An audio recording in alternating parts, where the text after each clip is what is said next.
Државниот обвинител Марко Зврлевски чекаше 1 месец за да каже што мисли за законот за специјалното обвинителство и за изборот на својата колешка Катица Јанева да ги расветлува сомнежите за криминал произлезени од содржината на бомбите. Тврди дека специјалното е паралелно, политичко и противуставно обвинителство.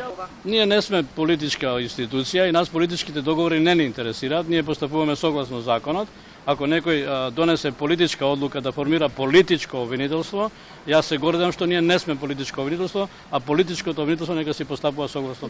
Ова изјава Зврлевски ја даде спротив влезот во Уставниот суд, а од Свети Николе кон Уставниот суд уште на 23 септември е испратена иницијатива на тамошниот адвокат Томе Тодоровски да се испита уставноста на законот за специјалното обвинителство и дотогаш законот да биде стопиран во примената. Адвокатот за Телма потврди дека во иницијативата образложил зошто смета дека целиот закон е противуставен. Тодоровски во телефонскиот разговор ни посочи дека слушал и за друга иницијатива, но не кажа од кого. Затоа Зврлевски потврди дека и обвинителите предводени од него сметаат дека изборот на Јанева е извршен противзаконски и противуставно. Правдата и обвинителите ќе ја барале на највисоката судска инстанца. Да, ќе поднесеме, да. Ќе поднесеме иницијатива.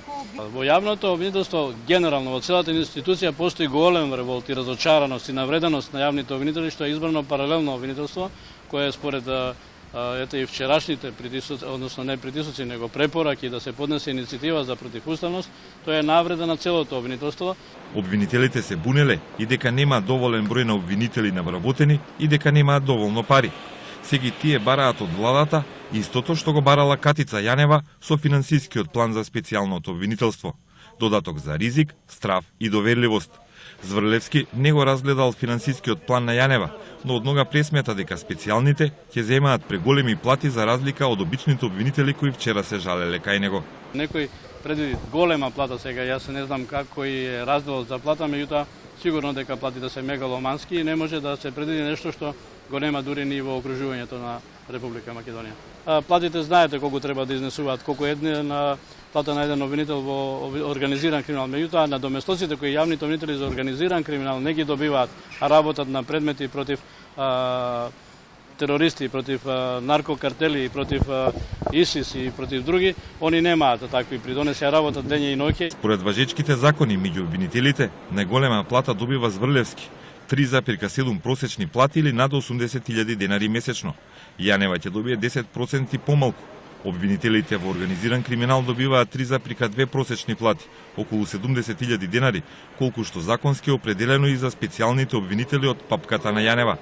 Зврлевски и неговите обвинители преку соопштение побараа, бидејќи велат немаат доволно обвинители, да се примаат на таа позиција и правници без академија за суди и обвинители, што сега е недозволиво.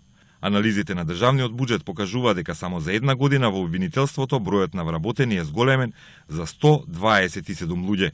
Со ребалансот на државниот, обвинителскиот буџет остана лист, иако бројот на вработени се зголемил. За наредната година планирани се над 8 милиони евра за обвинителството, кое до година ќе има 575 вработени, или за четвртина повеќе од бројот на вработени на почетокот на оваа година. И покрај толкав број и парите, досегашниот состав на обвинителството не произведе ниту едно обвинение од содржината на бомбите.